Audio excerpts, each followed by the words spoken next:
മുടി നന്നായിട്ട് വളരാനും മുടി കൊഴിച്ചിൽ മാറാനും താരൻ മാറാനും അതേപോലെ തന്നെ നിങ്ങൾക്ക് നരച്ച മുടിയുള്ള ആളുകളാണെന്നുണ്ടെങ്കിൽ ഇതിനൊക്കെ പൊതുവായിട്ട് ഉപയോഗിക്കാൻ പറ്റിയിട്ടുള്ള ഒരു നാടൻ ഹെയർ പാക്ക് ഞാൻ പരിചയപ്പെടുത്തി തരിക. അതിനായിട്ട് ഞാൻ ആദ്യമേ തന്നെ കുറച്ച് ചെമ്പരത്തിയുടെ ഇലയും പൂക്കളും എടുക്കുന്നുണ്ട് കേട്ടോ. ഇനിയിപ്പോൾ നിങ്ങൾക്ക് പൂ ഇല്ലാന്നുണ്ടെങ്കിൽ ഇല കുറച്ച് കൂടുതൽ എടുത്താൽ മതി.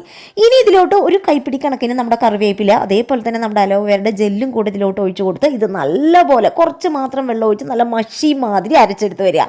അരച്ചെടുത്ത് വന്ന ഈ ഒരു ഹെയർ പാക്കിലോട്ട് ഞാൻ നമ്മുടെ ഭൃംഗരാജ് കയ്യോന്നിയും കൂടി ചേർത്ത് കൊടുക്കുന്നുണ്ട് കേട്ടോ. കയ്യോന്നി അടിപൊളിയാണ് നമ്മുടെ ഹെയർ ഗ്രോത്തിന്. എനിക്കിപ്പോൾ ഫ്രഷ് ആയിട്ടുള്ളത് കിട്ടാനില്ലാത്തത് കൊണ്ട് ഞാൻ ഫ്രഷ് ആയിട്ടുള്ള പൗഡേഴ്സ് അമൻ ഹെർബൽസിന്റെ ആമസോണിൽ നിന്ന് വാങ്ങിച്ചിട്ടുണ്ട് കേട്ടോ. എന്നിട്ട് ഇതിൽ 2 ടേബിൾ സ്പൂൺ ചേർത്ത് കൊടുത്ത് ഇത് നല്ലതുപോലെ കൂട്ടി യോജിപ്പിച്ചതിന് ശേഷം ഞാൻ ഇതിലോട്ട് 1 ടേബിൾ സ്പൂൺ അളവിലേക്ക് നമ്മുടെ വെളിച്ചെണ്ണയും കൂടെ ഒഴിച്ചു കൊടുക്കുന്നുണ്ട്. എന്നിട്ട് ഇത് നല്ലതുപോലെ മിക്സ് ചെയ്തെടുത്തിട്ടുണ്ടല്ലോ ഈ ഒരു ഹെയർ പാക്ക് നമ്മുടെ തലയുടെ ഓട്ടിലും മുടിയിലൊക്കെ മുഴുവനായിട്ടും തന്നെ അപ്ലൈ ചെയ്ത് കൊടുക്കുക. അരമണിക്കൂറിന്